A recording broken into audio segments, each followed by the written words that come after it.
اعوذ باللہ من الشیطان الرجیم، بسم اللہ الرحمن الرحیم۔ کتاب و حکمت یوٹیوب چینل پر آج آپ کے سامنے یہ قرآن مجید کا 17واں پارہ سورہ الانبیاء ہے، اور آیت نمبر 31 سے لے کر 35 تک میں پہلے تلاوت کروں گا، پھر اس کا ترجمہ عرض کروں گا۔ وَجَعَلْنَا فِي الْأَرْضِ رَوَاسِيَ أَن تَمِيدَ بِهِمْ وَجَعَلْنَا فِيهَا فِجَاجًا سُبُلًا لَعَلَّهُمْ يَهْتَدُونَ وَجَعَلْنَا السَّمَاءَ سَقْفًا مَحْفُوظًا وَهُمْ عَنْ آيَاتِهَا مُعْرِضُونَ وَهُوَ الَّذِي خَلَقَ اللَّيْلَ وَالنَّهَارَ وَالشَّمْسَ وَالْقَمَرَ كُلٌّ فِي فَلَكٍ يَسْبَحُونَ وَمَا جَعَلْنَا لِبَشَرٍ مِّن قَبْلِكَ الْخُلْدَ أَفَإِن مِّتَّ فَهُمُ الْخَالِدُونَ كُلُّ نَفْسٍ ذَائِقَةُ الْمَوْتِ وَنَبْلُوكُم بِالشَّرِّ وَالْخَيْرِ فِتْنَةً وَإِلَيْنَا تُرْجَعُونَ۔ اب ترجمہ سماعت فرمائیں۔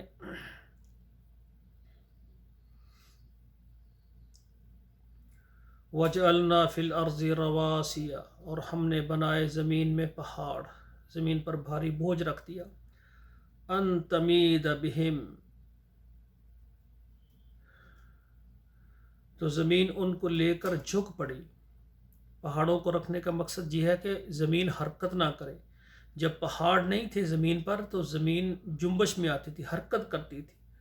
اللہ نے زمین کے اوپر پہاڑ بنا کر ان کو ایک ٹھہراؤ دے دیا، ان تمید بہم، لیکن ان کو لے کر جھک جائے۔ وَجَعَلْنَا فِيهَا فِجَاجًا سُبُلًا، اور ہم نے بنائے اس زمین کے اندر کشادہ راہیں، راستے بنا دیے، لَعَلَّهُمْ يَهْتَدُونَ، تاکہ وہ راہ پائیں۔ وَجَعَلْنَا السَّمَاءَ سَقْفًا مَحْفُوظًا، اور ہم نے آسمان کو ایک محفوظ چھت بنا دی۔ وَهُمْ عَنْ آيَاتِهَا مُعْرِضُونَ، اور وہ ہماری نشانیوں پر دھیان نہیں دیتے، ان سے منہ پھیرتے ہیں۔ وَهُوَ الَّذِي خَلَقَ اللَّيْلَ وَالنَّهَارَ وَالشَّمْسَ وَالْقَمَرَ وَهُوَ الَّذِي خَلَقَ اللَّيْلَ وَالنَّهَارَ، اور وہ ذات جس نے بنایا رات کو اور دن کو، وَالشَّمْسَ وَالْقَمَرَ، سورج کو اور چاند کو، كُلٌّ فِي فَلَكٍ يَسْبَحُونَ، اور ان میں سے ہر ایک اپنے گھر میں پھرتے ہیں، یعنی جو ان کا مدار ہے اس مدار میں چکر لگاتے رہتے ہیں۔ وَمَا جَعَلْنَا لِبَشَرٍ مِّن قَبْلِكَ الْخُلْدَ، اور نہیں بنایا ہم نے کسی بشر کے لیے، کسی آدم کے لیے، کسی آدمی کے لیے آپ سے پہلے، یعنی ہمیشہ رہنا۔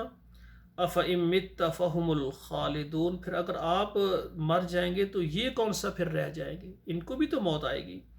كُلُّ نَفْسٍ ذَائِقَةُ الْمَوْتِ، ہر جان نے موت کا ذائقہ چکھنا ہے۔ وَنَبْلُوكُم بِالشَّرِّ وَالْخَيْرِ فِتْنَةً، اور ہم آزمائیں گے تم کو برائی اور اچھائی دے کر، بطور آزمائش، فتنہ بطور آزمائش۔ وَإِلَيْنَا تُرْجَعُونَ، اور ہماری طرف تم پھر آؤ گے۔ پھر یہ 5 آیات میں نے آپ کے سامنے ترجمے کے ساتھ رکھی ہیں، ان کو آپ پڑھیں، بچوں کو پڑھائیں، اور آپ کے موبائل میں جتنے واٹس اپ نمبر ہے وہاں ضرور شیئر کریں، تاکہ یہ قرآن مجید ہمارے لیے صدقہ جاریہ اور ذریعہ نجات بن جائے۔ والسلام علیکم ورحمۃ اللہ وبرکاتہ۔